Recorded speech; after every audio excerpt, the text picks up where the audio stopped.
rajim. Bismillahirrahmanirrahim.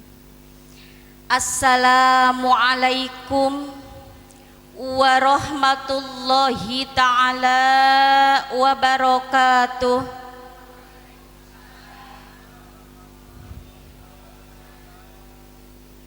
A'udzu billahi minasyaitonir rajim.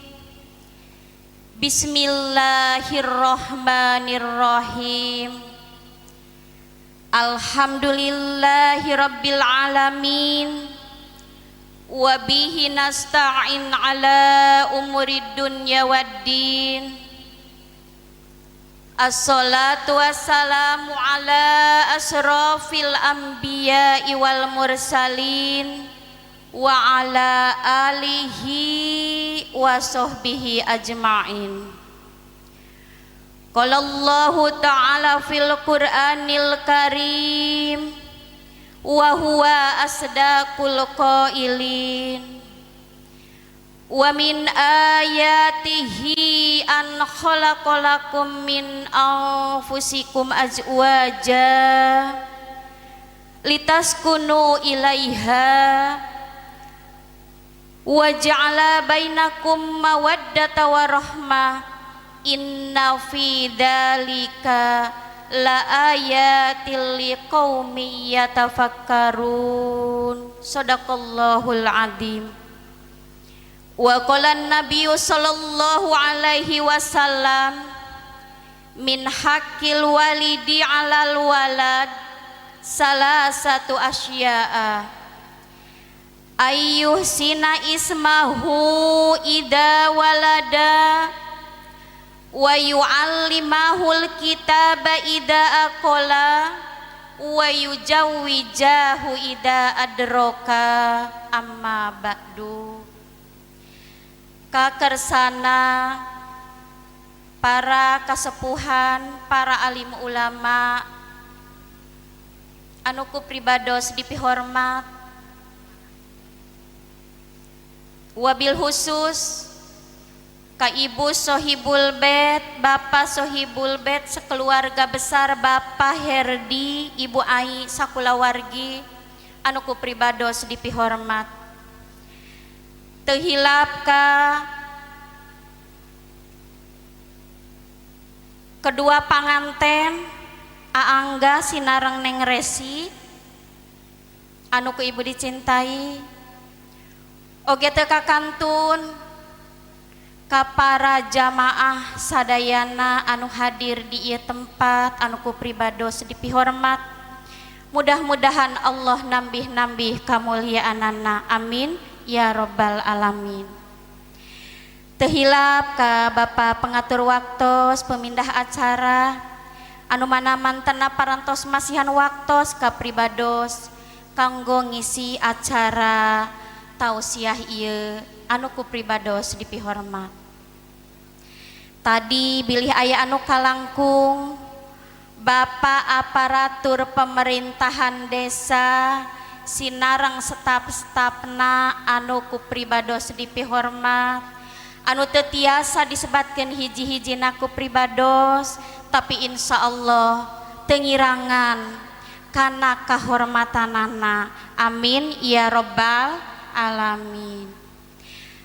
Jamaah hadirin pangaosan anu ku pribados dipihormat, tipayun urang sami-sami sanggakeun puji syukur kehadirat Allah subhanahu wa ta'ala.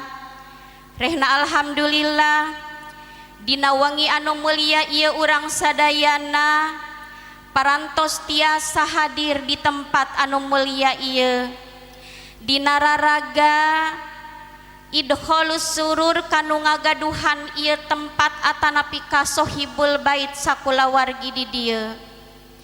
Sholawat beserta salam pamugia tetap dicurah limpahkeun ka junjunan alam habibana wa nabiyanal karim Muhammad sallallahu alaihi wasallam.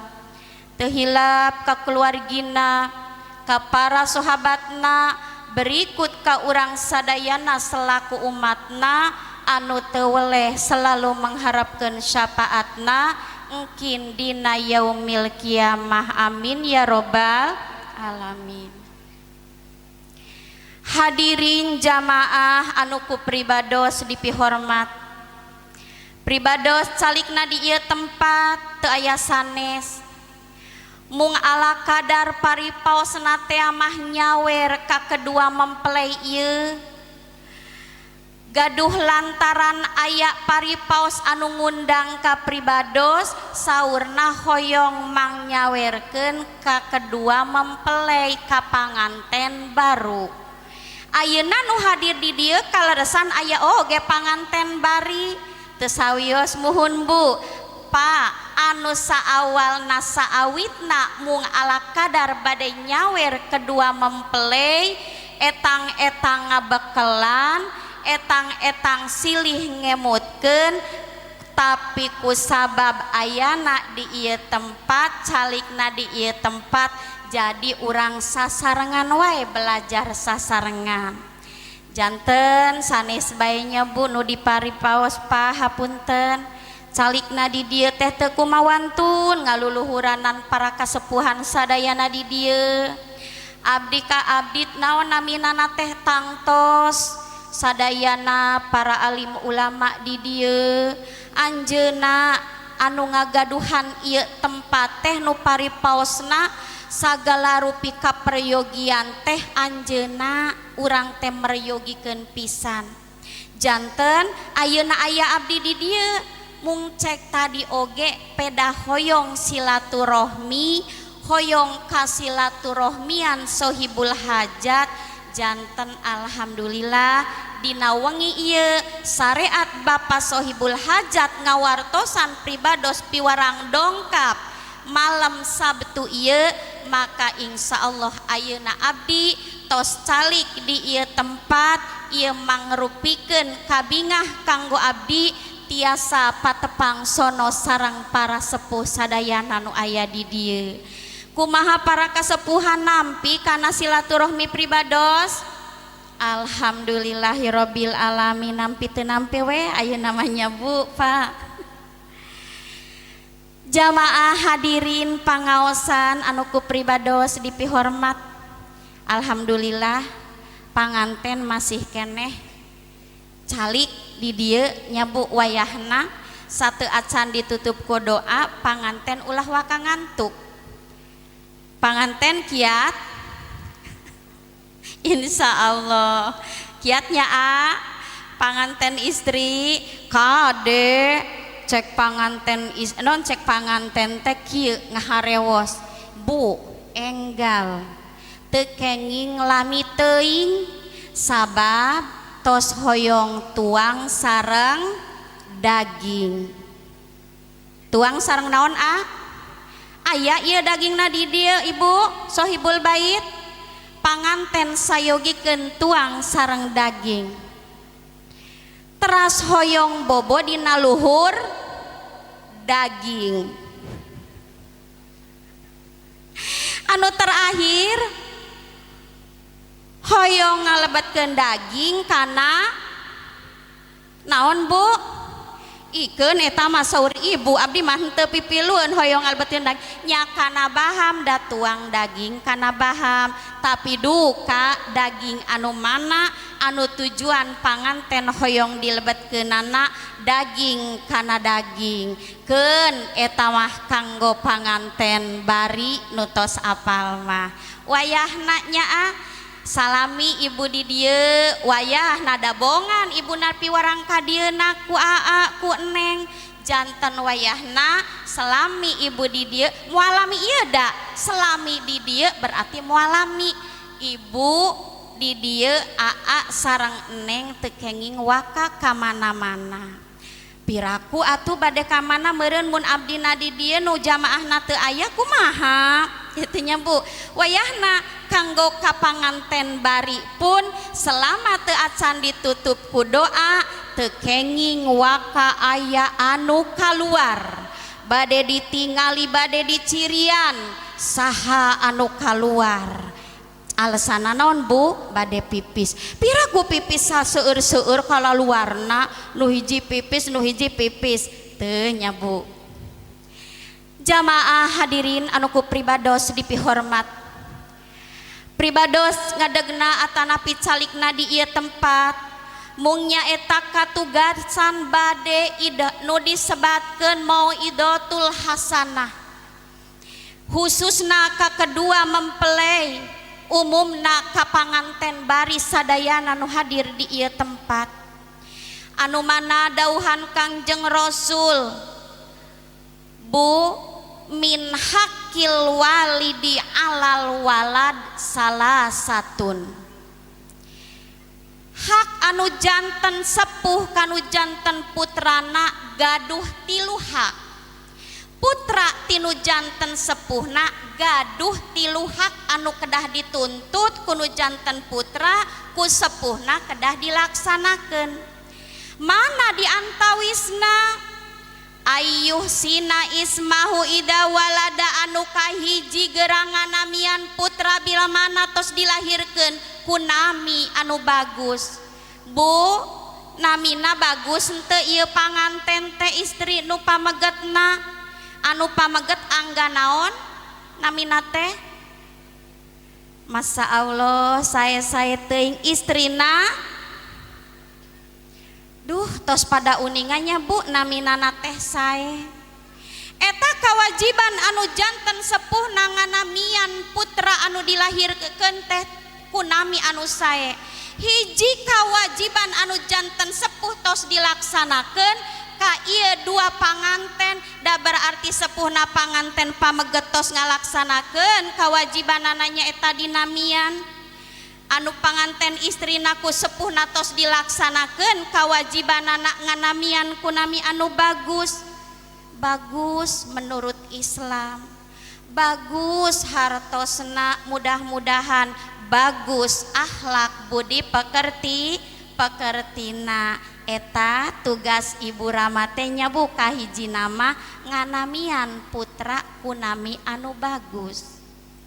Nu kaduana hak anu janten sepuh kanu janten putrana wa yu'allimahul kitaba ida akola, nyaeta ngabelajarkeun anu janten putra kana perkawis kitab, kana perkawis ilmu-ilmu agama bila mana murang kalih tos berakal, tos tiasa misalkan ayeuna mah diawitan ti naon Bu, kelompok PAUD aya palih dia paudna tah diniatanana sanes semata-mata sakola Bu, diniatan si dede dididik kana pendidikan agama sabab di eta kelompok bermain si dede sanes diajarkeun paripaos ibu malamun ka paud teh nyariosna eta anak teh ngalagu bae sareng nyanyi.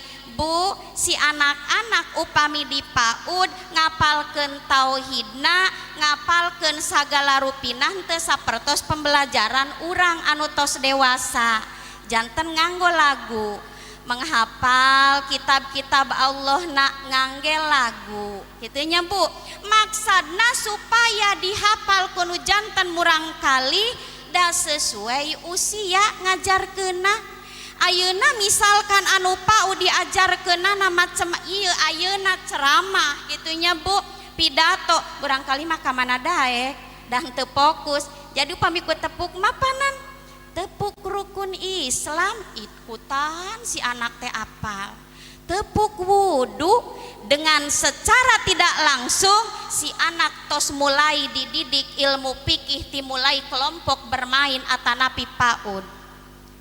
Sok gerabu si murangkali teh tepuk PAUD, cuci tangan sambil baca bismillah, kumur-kumur basuh hidung lalu muka. Naon deui Bu kadinyana teu terang, tapi ayeuna mun ibu mah pan teu ngapalkeunna anu kitu, ibu mah ngapalkeunna fardu wudu. Aya sabaraha fardu wudu Bu? Sok hilap ya Allah, ari bade mah ngabantun hadiah teh teu ngabantunnya Bu, lantos teu kaci da teu aya hadiahna, tapi naroskeun mah bade Bu. Tadi ngabelajarkeun kana ilmu agama nu janten sepuhna wajib ngajarkeunana. ayeuna ibu pami magrib wayah magrib misalkan ari siang mah ibu nu damel ka sakola di sakola, anu damel anu icalan anu usaha paripaosna kasab siang mah ibu sibuk. Aya waktos anu longsong magrib ibu sok ngempelkeun bapak sakapala putra mun wayah magrib dipayuneun urang. Cek bapak teh kieu neng kadarieu geura ngumpul dipayuneun bapak. Osok henteu? Mentang-mentang aya Pak Kiai teh padu diserahkeun be ka bapaknya Pak.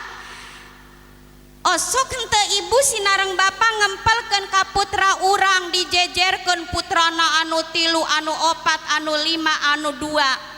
Dikempelkeun saur bapana teh sok bager gelis dangukeun. Bapak ayeuna bade medar kitab sapinahnya eta bade nerangkeun kana fardu wudu. Osok kitu. Teu. Biasa bebu osok henteu. Nu osok-osok nya Pak. Osok. Paling di mana nu osok? Di madrasah diniyah. Leres di pondok pesantren, di tempat-tempat ngaos. Mana lamun ayeuna bapak nuju sibuk, ibu nuju sibuk sehingga tengah belajarkeun putrana kana agama, maka geura jurungkeun atanapi titipkeun para putra urang ka tempat-tempat pangaosan anu didinya tos sadia kanggo anu ngawurukna saha Pak Kiai, Pak Ustad Ustazah didinya aya, Ibu Ustazahna aya. Ibu sok dititipkeun ari nu ngaos ka kakasina angkat nyalira. Kaditu maneh ngaji kaditu. Kete saur Bapak Kiaina teh, ari si Neng putra saha kitu nya. Teu tepangeun Bapak Kiaina, naon sababna teu dititipkeun acan. Budakna padu ge bae ngaos. Aya nu kitu di dieu. Tuh da urang mah aya pendaftaran cenah kitunya. Daftar ari bade ngaos teh Pak Kiai, abdi nitipkeun murang kalih abdi. Mangga geura dididik di ati kana jalan agama kumaha Pak Kiai kanggo ngawulangna abdi tos masrahkeun ka Bapak. Abdi tos masrahkeun ka Bapak kanggo ngawurukanana. Osok kitu. Alhamdulillah osok. Mana ayeuna Neng sareng Aa pernikahan tasakuranana hoyong diayakeun pangaosan tadi ku kosidahan ayeuna ditutupnya eta ku tausiah eta teh pedah panganten dina jiwana Islamna leres-leres dimumule. Amin ya robbal alamin. Eta 2 kewajiban ten begenya Bu dibelajarkeun. Anu katiluna wayujahu ida adroka, kewajiban sepuh kanu jantan putrana nyaeta nikahkeun bila mana tos aya jodona. Ulah rek ditelat-telat tos aya jodona mah enggal tikahkeun. Sabab ari namina 2 insan teu acan katalian ku tali akad pertikahan Bu. Ya Allah, gogodana kacida ageungna kamana-mana fitnah. Lamun angkat-angkatan istri sareng pameget dibonceng teu acan katalian ku akad pernikahan. Kumpulna istri sareng pameget di hiji rompok bari teu aya deui anu sanesna paduduaan. Fitnah bunuh aya sanaos teu ngalakukeun naon-naon. Dikhawatirkeun ngalakukeun naon-naon da margi duaan. Mana kanggo nyalametkeun para sepuh anu tos cekap murang kalihna atanapi putrana tos wayah ditikahkeun kawajiban nu janten sepuh nikahkeunana. Mana alhamdulillah Bapak Tardi sinareng Ibu Ai tos beres nyapa. Ti awal anu kahiji kawajiban nganamian entos, anu kadua nyaeta ngabelajarkeun entos, tapi ngabelajarkeun mah sanes entos teh teu kedah deui nungtut ilmu. Sabab aya deui tahapan kanggo salajengna nyaeta ngaosna janten ngaos di majelis taklim ari teu ka mana-mana mah nengna sina ngiring gabung sareng ibu-ibu sok di dieu aya kelompok majelis taklimna.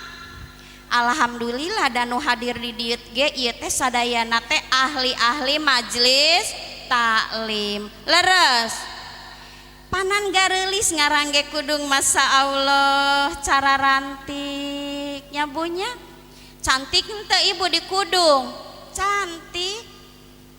Bapak resep ningali kanu di kudung rapi. Bapak mah urang resep nu teu kajeun resep kanu henteu nganggo ge tapi hanya istri bapak bae nyalirang ke di bumi kitu nya. Ayeuna nama kedah tertutup oratna sanes bae bade ayeuna ka pangaosan tapi tos mangrupikeun kewajiban sebagai muslimah harus tertutup aurat. Mana pameget atanapi calon-calon panganten nu teu acan. Panganten alhamdulillah anu ayeuna nuju kenging kabingahan geura pilarian istri teh anu dan din dun. Naon Bu? Dan din dun. Dan dandanana kumaha dandana sanes kudu anu saka naon pariposna teh mah dandanan tidinya sanes anu disebatkeun dandanan anu luar tina jalur Islam tapi dandanan anu sesuai kaislaman. Acuk sing pararanjang kudungna sing pararanjang duh resep ningalina tiis katutup oratna ongkohnya neng engke ku aate kahade teu kenging ngabuka aurat sabab tanggung jawab ayeuna anjeun sebagai panganten sanes bae urusan dunia tapi urusan akhirat mangrupikeun tanggung jawab anjeun. Kamari mah kudu nurut teh istri teh ka naon ka sepuhna ayeuna maneng sing satuhu sing satia teh ka caroge ka aa kitu nya nengnya. Nah tidinya kusabab kudu tanggung jawabna sebagai seorang suami kanu janten istri sanes bae urusan tuangeun sanes bae urusan anggoan urusan dunia tapi pun anjeun ngagaduhan kewajiban kangge urusan akhirat. Mana urusan akhirat? Abdi bade naros geula ka panganten bari. Bu ari wengi ulah ari wengi lah bising kacirieun ku anak-anak. Ibu ari head sok ditaroskeun ku si apa? Mama, ari head kaluarna jam sabaraha sih? Osok henteu. Si bapa masuk wakabai itunya, si ibu sok wakabai sanes kana ngeres ieu mah. Bu, kantos si bapa naroskeun ibu mama kaluar head teh tabuh sabaraha? Osok henteu. Henteu nya Bu. Eta bapak percanten teuing kasih istri kasih ibu menitara ditaroskeun bapak mah paling naroskeun teh naon Bu? Mama sugan can bersih keneh gitunya. Si mama lami-lami teuing hete kesel gitunya. Tapi nu dimaksud naroskeun kaluarna head tabuh sabaraha bilih pas kaluar head ibu teu acan salat sementara tos lebet waktuna salat sapertos kaluar head tabuh 12:30 panan ari salat teh wajib naon tos masuk kana salat duhur teh tabuh 12 kirang ayeuna mah ibu teh kajongjonan bela engke tos ajan tita dige hayya 'alas shalah hayya 'alas shalah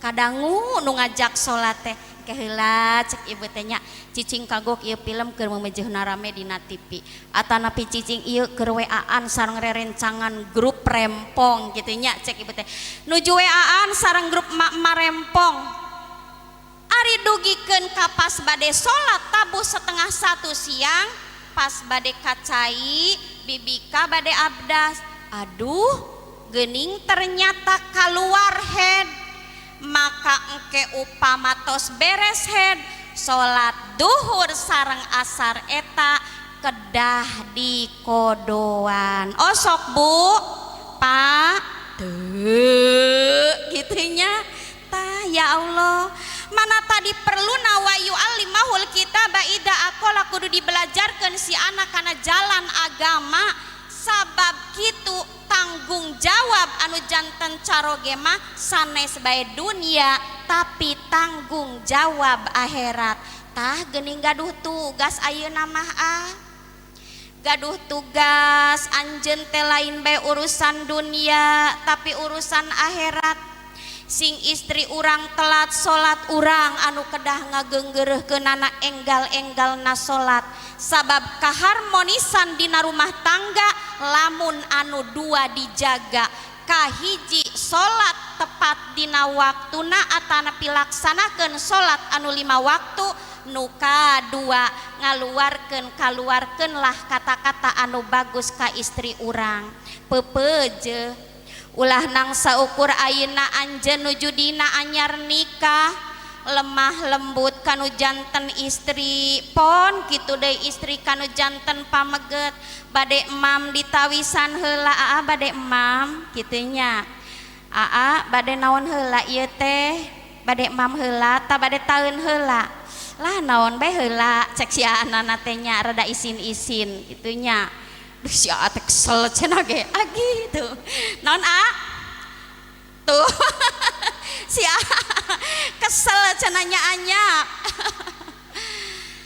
eta anu disebatkeun tadi tanggung jawab anjeun sebagai seorang caroge kanu janten istrina kedah dijaga bilih si istri nu disebatkeun ninggalkeun wantu ninggalkeun ibadah wantu ninggalkeun kewajiban maka kewajiban seorang suami anu kedah ngarahkeunana eta nyabutan nyambung bae kana hadis anu tadi mana nu disebatkeun tanggung jawabna pameget mah Bu ulah aya semata-mata lamun nuju ngaos ngabahasna bab head ngabahas bab anu sok dilaksanakeunana anu tibana ka istri padahal ternyata tadi sanes bae naroskeun waktuna head ibu tos curiga duh si bapa geus nanyakeun head ieu pedah uing lami sanes Bu nya tah kadang-kadang orang teh sok GR si bapa naroskeun head si horeng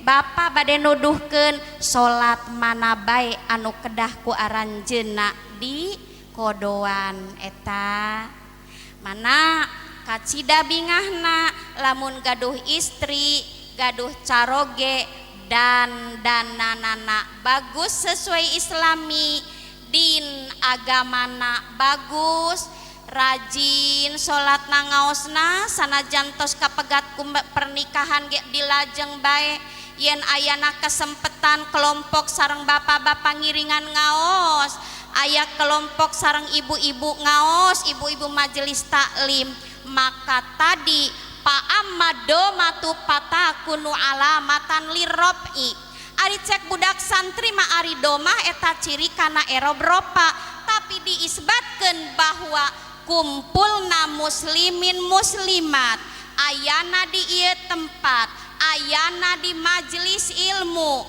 kumpulna istri sareng pameget di talian ku tali akad pertikahan alamatan lirrobi insya Allah ngajantenkeun ciri kana luhurna darajat amin ya robbal alamin insya Allah Bu Pak luhur darajatna jalmi kersa liriungan sapertos kieu teh margi hanya umat pilihan Allah hanya umat pilihan Allah anu tiasa sapertos kieu ririungan dianggap sepele calik duh mending keneh dirompok ninggal TV nyoo HP bari nyantai dibandingkeun sareng di dieu cangkeul kitunya tapi insya Allah ririunganna ibu di dieu bapak di ieu tempat alamatan lirrobi insya Allah ngajantenkeun cirina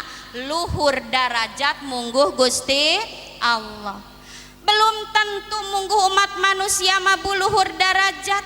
Kadang-kadang umat manusia ayeuna nyalonkeun jadi RT belum tentu dipilih jadi RT na. Nyalonkeun janten bapak kuwu ku sabab seueur nu nyalonkeunana teu janten sadayana. Darajat di alam dunia pun urang teh hoyong gaduh darajat anu luhur satekah polah dilakonan kumaha carana supaya janten jalmi anu luhur darajatna di mata manusia di alam dunia mah gitunya Bu. Hoyong pan urang teh keun bae da ari sakira-kirana kamuliaanana sanes ku kahoyong urang mah gitunya Bu. Emang eta mah hasil tina jerih payah tuntunan urang atanapi hasil jerih payah tina tolabul ilmi urang teras gaduh aya gelar paripaos sanes urang anu nuhunkeunana tidinya kantun bersyukur urang di alam dunia dipasihan mulia luhur darajat insya Allah ku Gusti Allah langkung ditilai luhur darajat lamun urang selalu kersa ngahadiran majelis taklim sanes bae nuju acara pangaosan sapertos kieu tapi takliman rutinan anu sok dilaksanakeun tiap minggon di masjid kitunya Bu di musola so lamun sanes ku urang sebagai anu hadirna saha dah hanya umat Islam anu bade ngaramekeun Islam moal batur ieu ayeuna anu bade ngaramekeun lembur lamun lain lembur nyalira saha mana geramu mule majelis taklim nu aya di desa tempat-tempat ngaos nu aya di desa para alim ulama setempat anu di desa anu kedah ku urang dimumule sabab tiasana pala putra urang belajar karena pembelajaran agama tiasa ngaos Al-Quran diawali ku ikro heula ulah rek disepelekeun eta guru ngaos ikro urang malamun tadi natos ngaos karena guru ikro bapak kiai ieu mana ngajarana ikro diteraskeunana maka bapak kiai anu guru ikro na dihilapkeun ka hade moal tiasa ayeuna maca Al-Quran moal tiasa diteraskeun kana ngalogat kitab lamun tadina teu lulus heula ikrona teu tiasa eta nya Bu tadu kadang kawis mah urang sok hilap asah teu berjasa guru-guru urang anu di lembur teh padahal tiasana eta pala putra urang doa salat bacaan salat lamun sanes jasa para alim ulama para kiai anu di lembur kumaha Bu bade tiasana si anak datara haja ibu mah dirompok paling ngetes meureun gitunya Bu dedet udah dedet tos tiasa henteu coba niatna coba doa iftitahna teras urang mah paling ge ngetes anu ngajarkeun keseharianana saha para alim ulama para guru-guru anu aya di majelisna urang dirompokna ngetes sabab tiasa sinkron tiasana nyambung antara guru sareng murid sareng orang tua lamun saling silaturahmi silih taroskeun kumaha kemampuan putra urang Pak Kiai nitip bacaan salat nabilih teu acan tiasa teu acan beres kusabab sepuhna selalu silaturahmi kanu janten ulama na eta nya Bu Pak tah kewajiban urang ngadidik murang kali teu sempet ku urang dikintunkeun ka para alim ulama para kiai anu disebatkeun tadi nikah gaduh 3 huruf gaduh sabaraha huruf panganten 3 hurufna nun kaf ha naon nunna nun teh nikmat karasa nikmat henteu Pak Bu anu tos nikah nikmat ibu teh nya Bu ibu teh sok pura-pura ibu ari nikah nikmat henteu panganten macan terangeun nikmat wios masih nyebut henteu ge ayeuna mah nya dan encan teh engke mah panganten pasti nyebat nikmat anu kaduana nu disebatkeun nikah teh aya huruf ka nu disebatkeun kasrotul hasanah nu biasa mah paripaosna teh madu ayeuna panan gaduh urang teh gaduh sayogianeun biasa nama orang nyantai be ari masak tetos gaduh sayogianeun manyabu udu dinos masak sagala rupi sabab nyayogian anu janten caroge urang nyayogian kaperyogianana kasrotul hasanah seueur kabagusan lamun nuju teu acan nikah maye pahala salat sunah sekian tos nikah mah nu disebatkeun seueur-seueurna kasayan diturunkeun ku Gusti Allah kanggo jalmi anu tos nikah nya Bu ari istri teh narik-narikan rezeki tadina masih teh nyantai bae bade usaha teh lah da teu gaduh tanggung jawab disebat nyantai teh henteu jeben tos gaduh istri mah kedah langkung jeben sabab gaduh tanggung jawab tinu tadina non ibu ramana pan ayeuna mah kuminantu mimiti nampi tugas tingawitan iraha nampi tugas na aa tadi tos sertijab disaksian ku sadayana ibu nyaksian sertijabna serah terima jabatan anu tadi jabatan sepuhna gaduh tanggung jawab ka neng ayeuna mah janten aangga anu gaduh tanggung jawab teh datos diserahkeun tadi ijab kobul teh sertijab serah terima jabatan nya Bu qabil tu nikahaha padahal ucapanna sakitu tapi sangat sakral anjeunna janten gaduh tanggung jawab eta anu terakhir nu disebatkeun huruf nikah ayat 3 teh hikmah seueur hikmah anu terkandung dina pernikahan Masya Allah di mana dongkap caroge boh lengoh boh nyandak rezeki naher cai nuang kopi sumawona ngadu pipi osok Bu ngadu pipi Bapak osok karesep bapaknya Pak